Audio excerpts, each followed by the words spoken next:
the many things I find shocking about Ireland's reaction to the war in Gaza has been the position taken by many conservatives, Catholic prelates, and members of the pro-life movement who are largely, though not exclusively, practicing Catholics. No doubt some Irish Catholics may have felt emboldened by the previous pontiff's smearing of Israel as terrorists, no better than Hamas or Hezbollah. Curiously, conservative Catholics, the kind who were often critical of Pope Francis for his ambiguity on moral issues such as same-sex marriage and his lack of strong condemnation of abortion, must have been surprised to find themselves as fellow passengers with the erstwhile pontiff on the anti-Israel bandwagon. Responding to the late Pope's accusations of war crimes against Israel after the second ceasefire collapsed, the Israeli ambassador to the Holy See was at pains to point out that Israel was in fact prosecuting its war against the Iranian proxies Hamas and Hezbollah in full compliance with international law. Moreover, General Sir John McCall of NATO conducted an on-the-ground assessment of IDF operations and concluded that not only were the IDF complying with international law, but were going far beyond the normal protocols of safety with regard to the protection of citizenry in urban conflict. According to the investigation carried out by General McCall, the IDF preemptively warned citizens by any means possible, up to and including phone calls, announcements on social media platforms and TV, the dropping of messages from the air, text messages, and lastly, the dropping of munitions on buildings designed specifically to shake but not destroy said structure, the so-called knock bombs. The IDF's attention and regard to the safety of citizenry has been highly effective. In urban conflicts of this kind, the lowest ratio of innocent civilian deaths to legitimate target deaths is 4-1. That is, for every legitimate war target killed, there are 3 or 4 civilian casualties. In the case of the current conflict, that ratio has dropped to 1-1. Hamas, of course, dispute this, but then they say that none of their operatives have been killed. At any rate, the accusations of genocide are simply unsustainable and unsubstantiated. The population of Gaza has increased, not decreased, since the war began. The latest lies by the media are the alleged IDF shootings of civilians at the newly established IDF-backed and USA-sponsored food aid distribution centres. Since October 7th, contrary to the lie that we've been told by the media over and again, Israel had in fact facilitated and donated 1.5 million tonnes of food aid for civilians in Gaza. However, as documented evidence now shows, most of that aid was stolen by Hamas and sold on the black market. The supply conundrum was aided and abetted by the media and other hitherto respectable NGOs such as Amnesty, Oxfam and even the UN, all of whom consistently propagated the lie that Israel was starving Gaza.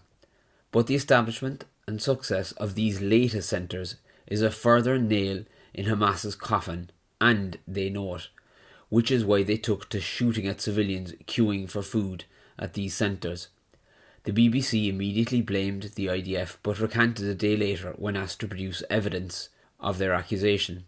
As one commentator pointed out on X, if they were able to recant the report within 24 hours, could they not have used that same time period to verify the accusation before spreading lies about Israel? But that is what the BBC has done since the start of the war. Spread the lie first and then apologise when the damage is done. I suppose it's easier to ask pardon than permission. But as a conservative, I'm used to the media lying. Hence the reason I'm subscribed to Gript. What a shock I got when I read that the Irish paragon of pro-life values, Niamh Bhrín, has taken such an anti-Israeli stance. Recently, on the Western Spirit podcast, David Quinn succinctly summed up the rationale behind the groundswell of support in Ireland for Hamas. Palestine equals Irish Catholic in Northern Ireland. Israel equals the English. Blunt, but effective. It sums up the gut-level lens through which the Irish filter the Israeli-Palestinian conflict. But I expected more from Niamh Bhrín.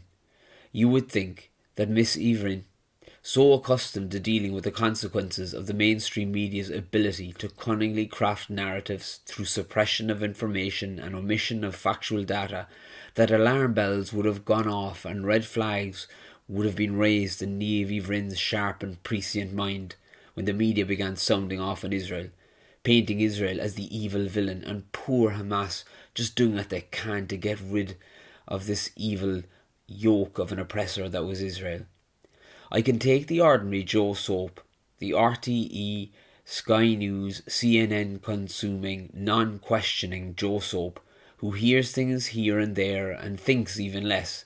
I can take that person berating Israel, but in the case of Niamh Ivrin, one so accustomed to the wily tricks of the media, her stance is truly deplorable. In an interview with the Tablet in 2018, she said, "The media had convinced people of the lie that the Eighth Amendment was killing women. Yes, they did. They lied, and she was right to call them out."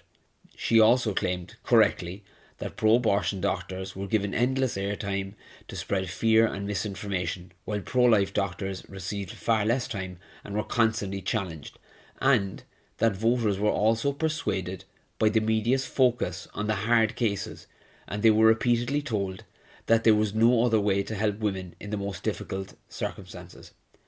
All this is good and very, very bad. Ivrin has first-hand experience of how the media twist and lie and blow out of proportion. And more importantly, she has first-hand experience in dealing with the consequences of those lies. Abortion became the law of the land in Ireland. The media are professional liars. She knows this. Every Conservative does.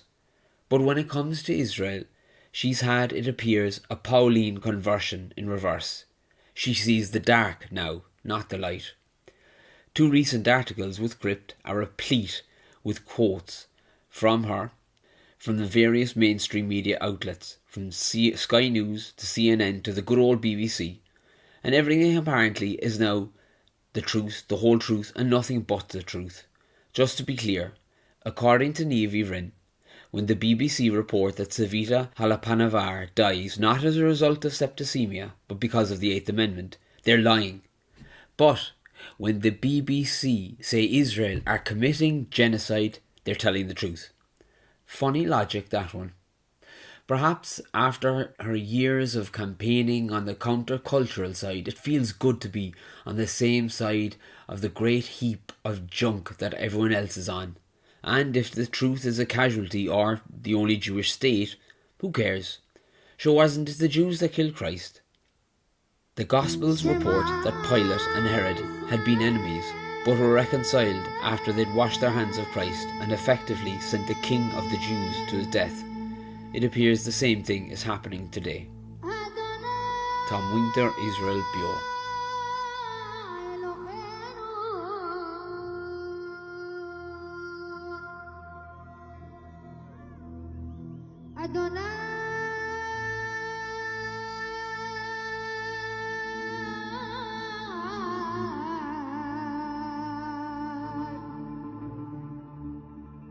If I